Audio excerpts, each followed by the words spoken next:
Hello student, it's your bio classes and today we will discuss the second part of the animal tissue. Previously we already discussed about the types of animal tissue, that is epithelial, connective, muscular and nervous tissue. Today we briefly discuss about the epithelial tissue. So let's discuss the topic. See, there is a division of animal tissue. That animal tissue is divided into four parts: epithelial, connective, muscular and nervous tissue. Okay. Firstly, today I am discussing about the epithelial tissue, that is further subdivided into these five parts: squamous, cuboidal, columnar, ciliated and glandular. Okay. Now come to the next point. See, epithelial tissue. Epithelial, the epi word that comes and the meaning of epi is above. Okay. इस epi word का meaning होता है above. Above जो body की upper surface पे present रहे, आप ये कह सकते हो. ओके. जब वो अपर सरफेस है that is protective in sense, वो अपर सरफेस पे होगा तो वो प्रोटेक्शन ही देगा. There is the first point, they are the protective tissue. ठीक है. ईपी दैट मीन्स एवर, और अगर वो एवर प्रेजेंट है तो वो प्रोटेक्शन इन सेंस वर्क करता है, दैट मीन्स वो प्रोटेक्टिव टिश्यू है. And they cover many organ and the cavities.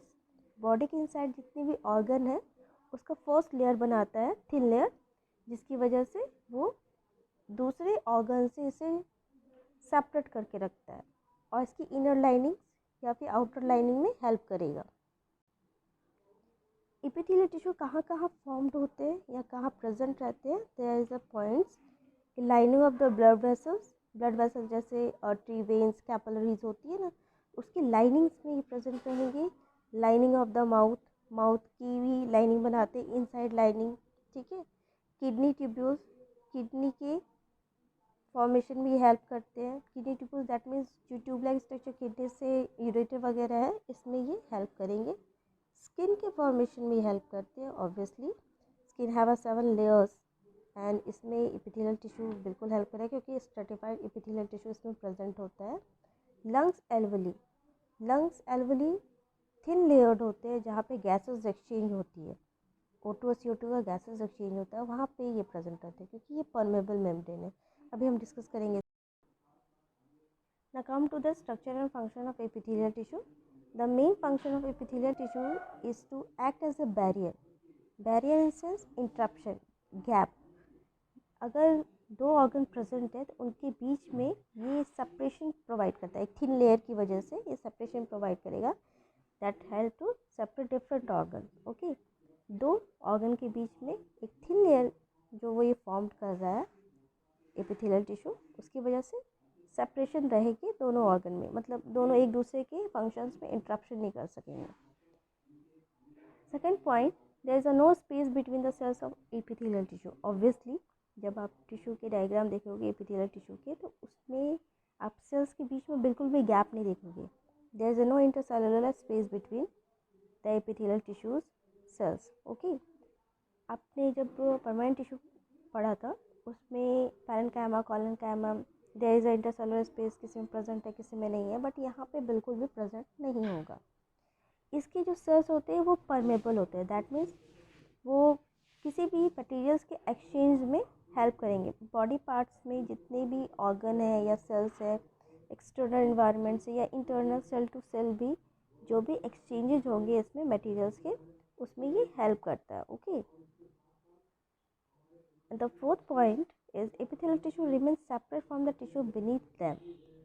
That means कि अगर मान लीजिए लाइनिंग है ये इस टाइप की, बहुत सारे यहाँ पे कह सकते हैं टिश्यूज़ की, ये अलग टिश्यू है ये अलग टिश्यू है, तो इसके बीच में भी एक थिन लाइनिंग बनाएगा जिसकी वजह से ये गैप मेंटेन करते हैं.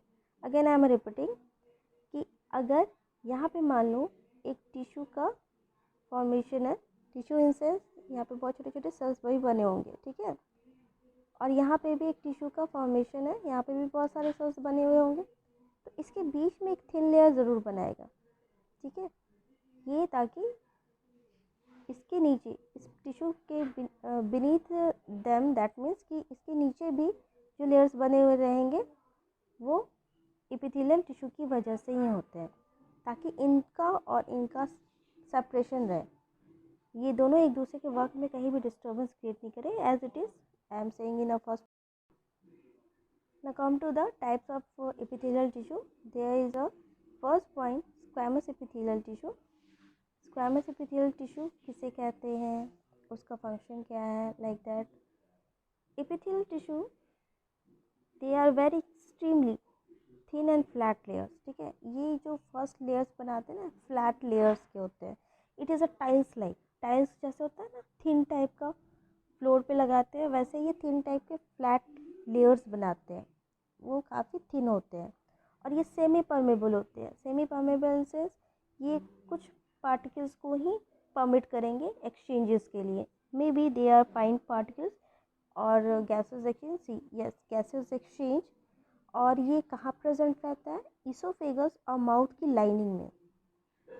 Oesophagus that is food pipe, जो पाइपिंग रहती है जो फूड को परस्यू करता है माउथ से स्टमक तक, उसकी इनर लाइनिंग में. और माउथ की इनर लाइनिंग जो हमारी है, ये स्क्वैमस एपिथेलियल टिश्यूज की बनी हुई है. Okay, it's the first point. And the second point is a cuboidal epithelial tissue. Cuboidal as a name says, cube shape का होगा ऑब्वियसली, ये क्यूब शेप के होते हैं. और क्यूब शेप की डायग्राम्स में ये प्रोवाइडेड है कि ये कैसे क्यूब शेप का है. ठीक है, क्यूब शेप का ये जो लाइनिंग है एपिथेलियल टिश्यू का, ये मैकेनिकल सपोर्ट प्रोवाइड करता है, क्योंकि ये काफ़ी इन कंपैरिजन टू स्क्वैमस ये काफ़ी थिक लेयर्स होंगे. ऑब्वियसली क्यूब है तो वो थोड़ा स्पंजी होगा, और स्पंजी होगा तो वो बॉडी को स्ट्रेंथ प्रोवाइड करेगा किसी भी वर्क को करने में. ठीक है, तो ये मेनली क्यूब शेप का होगा और मैकेनिकल सपोर्ट देगा. ये कहाँ प्रेजेंट होते हैं, lining of the salivary gland और किडनी ट्यूब्यूल्स. सलाइवरी ग्लैंड जो हमारे माउथ में प्रेजेंट होता है, इसकी लाइनिंग को ये फॉर्म करता है. और किडनी ट्यूब्यूल्स, किडनी में जो ट्यूब होते हैं, या आप पढ़ चुके हैं यूरेटर वगैरह, इसकी भी लाइनिंग में ये हेल्प करेगा फॉर्मेशन में. Okay, third one is a columnar epithelial tissue. Columnar as a word says column shaped का होगा. ओके, कॉलम शेप आप जानते हो, कॉलम रो जानते हो और कॉलम जानते हो. ठीक है, ये जो कॉलम है, जब ये कॉलम है तो इसे हम ऐसे डिनोट कर सकते हैं. ओके, वैसे ही ये कॉलमनर है तो इसके सेल्स इलोंगेटेड होंगे एज ऑब्वियस. ठीक है, ये इलोंगेटेड सेल्स होते हैं और ऑब्वियसली ये अदर की कंपैरिजन में और थिक होगा. जैसे स्क्वैमस थिन था, क्यूबॉइडल थोड़ा सा थिक हुआ, तो ये इलोंगेटेड सेल है तो ये और थिक होंगे. ये कहाँ प्रेजेंट होते हैं, ये लाइन द ऑर्गन. ठीक है, ये बॉडी के ऑब्जर्प्शन और सिक्रेशन में हेल्प करेंगे. तो ये मेनली एब्जॉर्प्शन प्रोसेस होता है स्मॉल इंटेस्टाइन में, एंड सिक्रेशन प्रोसेस भी वहाँ पे प्रेजेंट होता है, क्योंकि वहाँ पे विली प्रेजेंट है तो वहाँ पे एब्जॉर्प्शन प्रोसेस अच्छे से हो सकता है. That is the main one word, that is villi is present in the small intestine and the absorption process takes place in the small intestine. So the inner lining of the small intestine is formed by the columnar epithelial tissue. Okay, यहाँ पे एक point मैंने mention किया जो next point में हम discuss करने वाले हैं. when cilia is present on this cell, अगर इसी इलोंगेटेड सेल में सीलिया प्रेजेंट हो जाता है तो हम उसे सीलिएटेड कॉलमुलर एपिथेलियल टिश्यू कहते हैं, जो कि रेस्पिरेटरी ट्रैक्ट में प्रेजेंट होगा. इस पॉइंट को मैंने अलग से मेंशन किया है ऐसे आपको डायग्राम के साथ. तो let's see in other points. See, columnar epithelial tissue में जो अभी मैंने डिस्कस किया, अगर सीलिया प्रेजेंट होगा, सीलिया दैट मीन्स यह हेयर लाइक स्ट्रक्चर. यहाँ पे ये डायग्राम आप देख रहे हो, wait I am changing the colour. जो आप डायग्राम देख रहे हैं छोटे छोटे डॉटेड स्ट्रक्चर रेड कलर में, दैट इज कॉल्ड सीलिया. ये जो सीलिया अगर कॉलमुलर एपिथेलियल में इसी कॉलम लाइक स्ट्रक्चर्स में प्रेजेंट हो जाते हैं तो हम इसे सीलिएटेड एपिथेलियल टिश्यू कहते हैं. ओके, और ये प्रेजेंट कहाँ होगा, रेस्पिरेटरी सिस्टम में. ये सीलिएटेड एपिथेलियल टिश्यू कहाँ प्रेजेंट है, रेस्पिरेटरी सिस्टम. जब हम रेस्पिरेशन करते हैं तो ये इनर लाइनिंग बनाता है रेस्पिरेटरी सिस्टम का। पूरे रेस्पिरेटरी सिस्टम में ये इनर लाइनिंग बनाया है, क्योंकि गैसेस एक्सचेंज में ये काफ़ी हेल्पफुल रहते हैं डिफ्यूज़न प्रोसेस में। Okay, see the next and last one, glandular epithelial tissue. Glandular as the name says, glandular that means ये ग्लैंड्स बनाएंगे, ठीक है, ये ग्लैंड्स बनाते हैं। ग्लैंड्स वो बॉडी के ऑर्गन है, आप ऑर्गन समझ सकते हो उसे, जो मॉडिफाइड फॉर्म में बॉडी में फॉर्म्ड होते हैं। जस्ट लाइक सलाइवरी ग्लैंड अभी बोला गया था, जो माउथ में प्रेजेंट होता है, तो वो ग्लैंड है।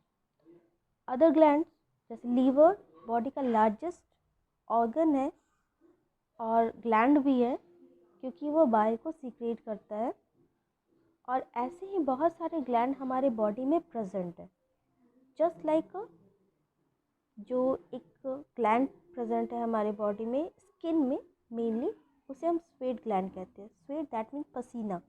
ये स्वेट ग्लैंड स्किन की अपर लेयर्स में प्रेजेंट होते हैं, जो स्वेट सिक्रेशन करते हैं। मतलब पसीना जो सिक्रेट होता है ना, ये इसी ग्लैंड्स के थ्रू होता है। तो इस ग्लैंड्स के फॉर्मेशन में कौन हेल्प करेगा? That is glandular epithelial tissue. See in the diagram में कॉलमुलर एपिथेलियल टिश्यू भी बताया गया, ठीक है, ये कॉलम लाइक।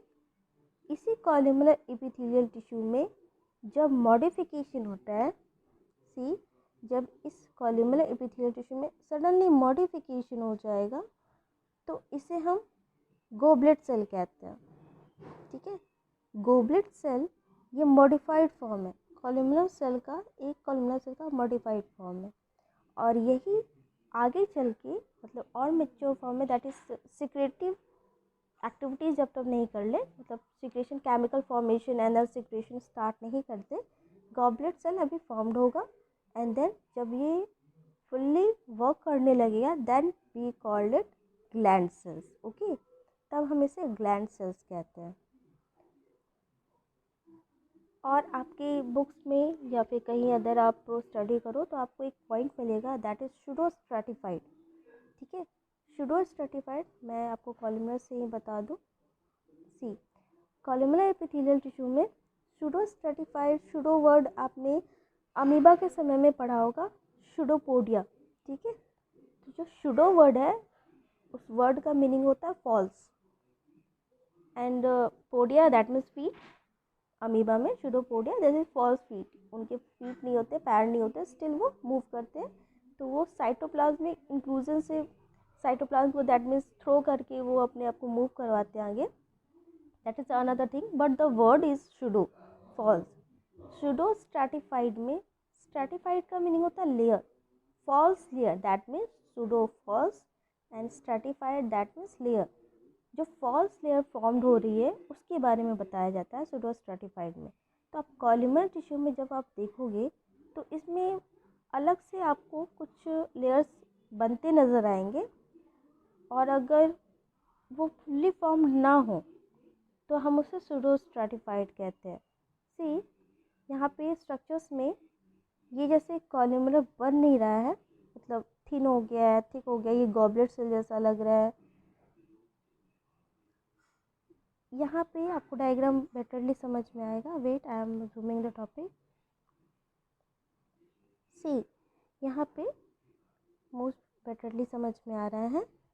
देखिए, ये कॉलमुलर एपिथेलियल टिश्यू का फर्स्ट पॉइंट, ये सेपरेट हो रहे हैं, ये जहाँ से बन रहे थे ये फुल्ली फॉर्म्ड नहीं हुए, यहाँ पे अलग से कॉलम बन गया, फुल्ली कॉलम बन भी नहीं पाया, यहाँ पे स्मॉल सेल्स बन गए, यहाँ से दूसरा सेल्स निकल गया। मतलब लेयरिंग जो है वो परफेक्ट नहीं हो रही है, कॉलम जैसी नहीं लग रही है, ठीक है। ये जो सेल्स बन रहे हैं, ये ऐसा लग रहा है कि ये लेयर्स बना रहे हैं, बट ये fully formed column like structures नहीं बना रहे हैं, ठीक है। तो ऐसा जो स्ट्रक्चर्स नहीं बनाएंगे, वो ऐसा लगेगा कि वो लेयर बना रहे हैं, बट एक्चुअली में वो कॉलमुलर नहीं है या दूसरे लेयर्स नहीं बना रहे हैं।